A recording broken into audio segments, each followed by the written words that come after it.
தமிழகத்தை வஞ்சிப்பதை ஏற்க முடியாது. முதல்வர் மு.க. ஸ்டாலின்.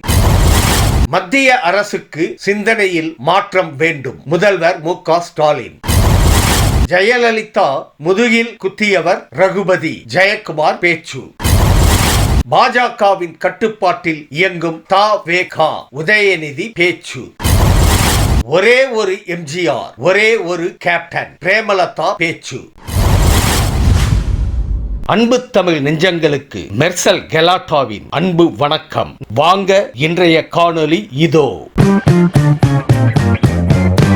தமிழ்நாட்டு மக்களின் குரலை மத்திய அரசு புறக்கணிப்பது சரியா என முதல்வர் மு.க. ஸ்டாலின் கேள்வி எழுப்பியுள்ளார். தமிழ்நாட்டின் கோரிக்கைகளை பல வழிகளில் எடுத்துச் சொல்லியும் காதில் வாங்காமல் இருப்பது நியாயமல்ல எனவும் அவர் சாடியுள்ளார். அதிகமான வரி வருவாயை தரும் தமிழ்நாட்டை வஞ்சனை செய்வதை ஏற்றுக்கொள்ள முடியாது எனவும் நாடாளுமன்றத்தில் தங்கள் பிரதிநிதிகளிடம் மத்திய அரசு பதில் சொல்லியே ஆக வேண்டும் எனவும் அவர் எச்சரித்துள்ளார்.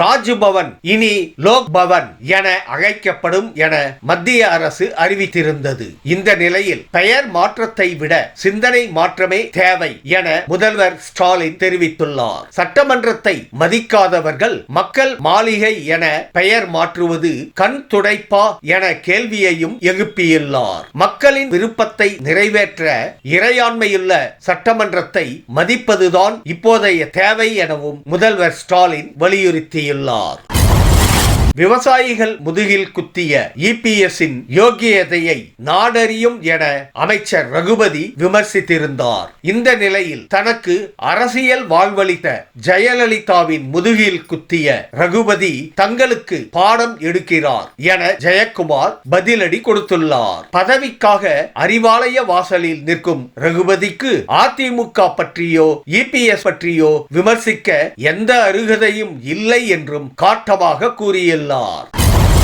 செங்கோட்டையன் கட்சி மாறவில்லை, ஒரு கட்சியின் வேறு ஒரு கிளைக்கு தாவியுள்ளார் என உதயநிதி விமர்சித்துள்ளார். இதனால் த.வே.க. ஒரு சுதந்திரமான கட்சி இல்லை என்ற அவர் பாஜகவின் கட்டுப்பாட்டில் அது இயங்குகிறது என அவர் குற்றஞ்சாட்டி உள்ளார். மேலும் அமித்ஷாவின் ஆலோசனைப்படியே செங்கோட்டையன் த.வே.க.வில் சேர்ந்துள்ளதாக அவர் தெரிவித்துள்ளார்.